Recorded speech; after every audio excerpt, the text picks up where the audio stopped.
Ladies and gentlemen, how the devil are we all doing? It's...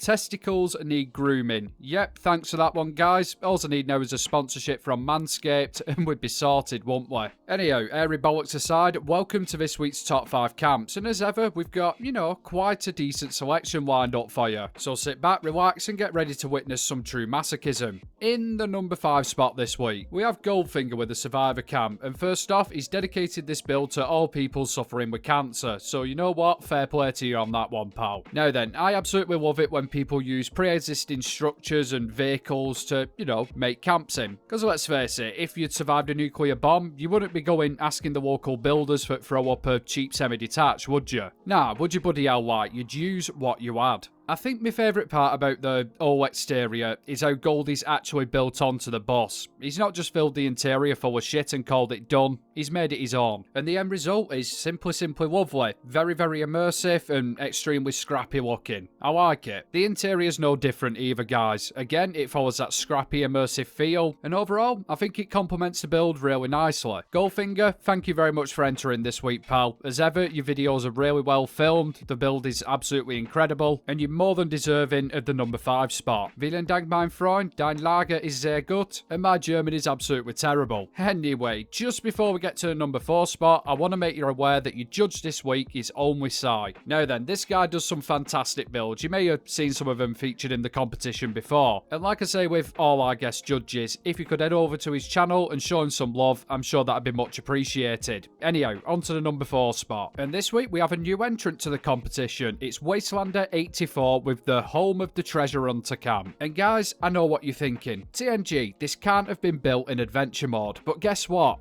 It has. Now, as I've said 27,682 times, I love immersive builds, and this one is just, it hits the nail on the bloody head. Everything from the location to the design of the camp, yeah, it's absolutely spot on and in keeping with the Fallout world, I guess. Now, I'm not even going to start to try and explain how this camp was done, because I don't know. I'm trying to look for stairs to the floors that are down.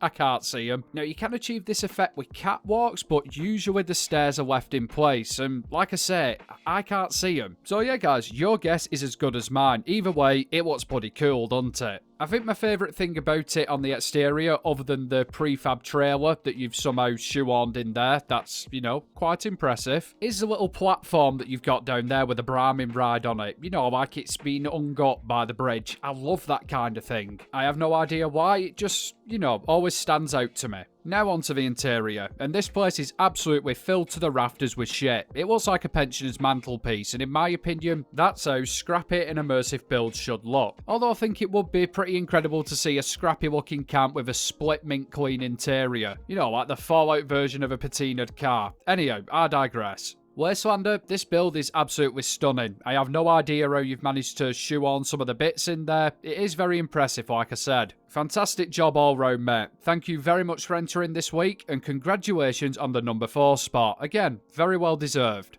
In the number 3 spot this week, we have yet another scrappy and immersive build. Ladies and gentlemen, it's Milney 1983 with the reclaimed home camp. No idea why I said the 1983 bit there, but we'll just gloss over it. Now, as soon as I saw this camp, I was getting Walking Dead vibes. Now, just bear with me a second. I am going somewhere with this. Do you remember the first couple of episodes of The Walking Dead, and they went to that guy's ranch? I can't remember his bloody name, but it was an old bastard with a shotgun. Anyhow, this camp, for some reason, reminded me of that. I don't know why, guys. It's just what I thought. Now, like most of Milney's other builds, this one is, like I say, scrappy and immersive, and it does fit in with the wasteland absolutely perfectly. And I think he's achieved this by keeping it, quite simple. There's nothing too extravagant about it, which isn't a bad thing. I like a mad as shit house as much as the next guy, but sometimes it is nice to see a more simple build. Now, the interior is very much like the exterior. It's nice and filled up with a huge assortment of crap, but it's been well thought out. You can tell Milney's sat there and thought, right, would that look decent there, or would it look awful?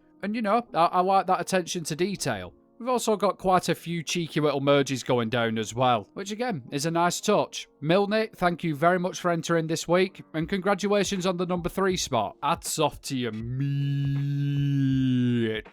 Now then, how are you buggers liking the camps this week? As always, I bloody love them. But I know there's got to be some of you thinking, my camp could have easily made it into the top 5 this week. Well, that may be so, but I have one question for you. Why the bloody hell isn't it here? You're not going to get in if you don't bloody enter, for God's sake. So if you're feeling a little bit spicy, head into the description of this video. You'll see a link to my Discord. And in there, you can submit your builds. And who knows, you may get in next week's top 5. So come on, join the Discord and show me what you've bloody got. The more camps the merrier. Anyhow, back to the top 5. In the number 2 spot this week, we have our old friend Moonlight Cowboy with the Estuary Estate. Did I say that right? Estuary?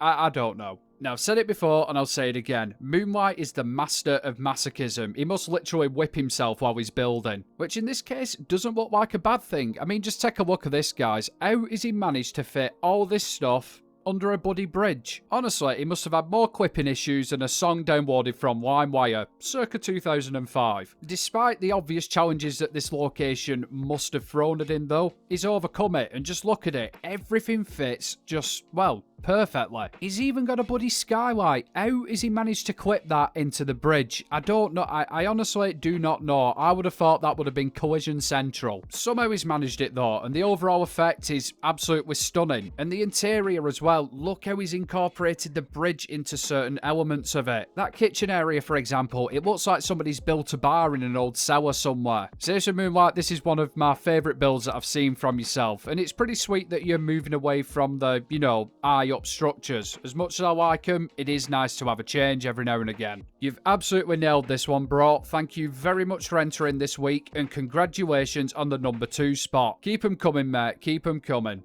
Right then, so who has made it into the number 1 spot this week? The competition's been tough, as you've seen from these other entries. And trust me guys, some of the submissions in Discord were just, you know, they were next level. I can't even begin to think how much trouble Only Sai had, you know, judging these. However, before we announce this week's winner, it's time for that little thing called the Honourable Mention section. Yes, and this week again, I was feeling generous. What can I say? We've got 2. And the first one is another new entrant to the competition, the Fallout 76 camp guy, with the Cyberpunk apartment. Now guys, yes, this is a custom world build, but you still got to appreciate the work that's gone into it. I mean, take a look at the lighting, for example. It does give you that cyberpunky, futuristic kind of vibe, I guess. And that balcony there, yeah, that's a nice little touch, that is. And look at the location as well. It looks like some modern city, to be honest with you. You know, all the billboards everywhere. I know what I'm trying to say anyhow. Thank you very much for entering this week, mate, and congratulations on the honourable mention. Nice job. Now, our second honourable mention goes to Vix with this modern house build here. And guys, it's absolutely beautiful, innit? It just looks so bloody clean. Now, I know a lot of people don't like modern houses, and that's fine. Everybody has their own likes and dislikes, but you got to admit, there's been a solid amount of work put into this, and the end result is absolutely fantastic. Oh, and I've just noticed them sliding doors there as well. I absolutely bloody love that effect. I think Ruby did something similar on her build last week, and that looked bloody spot on as well. Vix, you've absolutely killed it with this one. Everything from the exterior to the interior. Yeah, absolutely top notch this. Thank you very much for entering this week, and congratulations on the honourable mention. Now then, we've come to that point in the video where we see who's at number 1. And who could it be? More importantly, what could it be? Well, if you guess Nux Black Thumb's Vertibird, then you'd be 100% bang on the money. This thing is quite simply mind-blowing. How do you even come up with these builds, Nux? The way that you use items to create stuff that isn't in the game is, honestly, I don't know how you do it. I always think to myself when I look at your builds, yeah, obviously there's quite a lot of merges, but how do you know what order to merge them, if that makes any sense? This must have taken so much planning and so much time, and you know what? I applaud you for your dedication. Everything about this is just cool as shit, and I'm going to use my favourite word here, ingenuitive.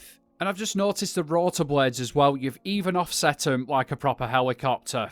Fair play, mate. Fair play. What an absolute belter of a creation you've come up with here. To steal one of Sweet Roll's words, it's absolutely stellar. And on top of the build as well, the way that you filmed it, you've put effort into that as well. You probably put more effort into filming the bloody thing than I put into, you know, a full camp tutorial video. Like I say, you've got to respect the dedication. Nux, this build was hands down incredible. I absolutely bloody love it. Thank you very much for entering this week, and congratulations on the number 1 spot. If I still had my aneurysm meter knocking around, this would be a 5 out of 5. To everyone that entered this week, thank you so much. It was a really difficult one, and I wouldn't have liked to have judged it myself. Every single camp that was put into the competition was, it was bloody well done. So thank you again for entering. And please keep them coming. Even if you didn't get into the top 5, it's you guys keeping the building community alive. I'd also like to say a massive thank you to Onwisai for judging the competition this week. Trust me when I say it isn't bloody easy, and I think he's done an absolutely fantastic job. So as I said before, please head on over to his channel and show him some love. It'd be much bloody appreciated. As ever, I'd like to say a massive thank you to all my Patreons and channel members. The extra support is much appreciated. If that's something that you guys are interested in, the links are below in the description. I've also got my merch down there and all my other socials as well. Anyhow, it was just say, North, I'll love you and leave you, and I'll catch you next one.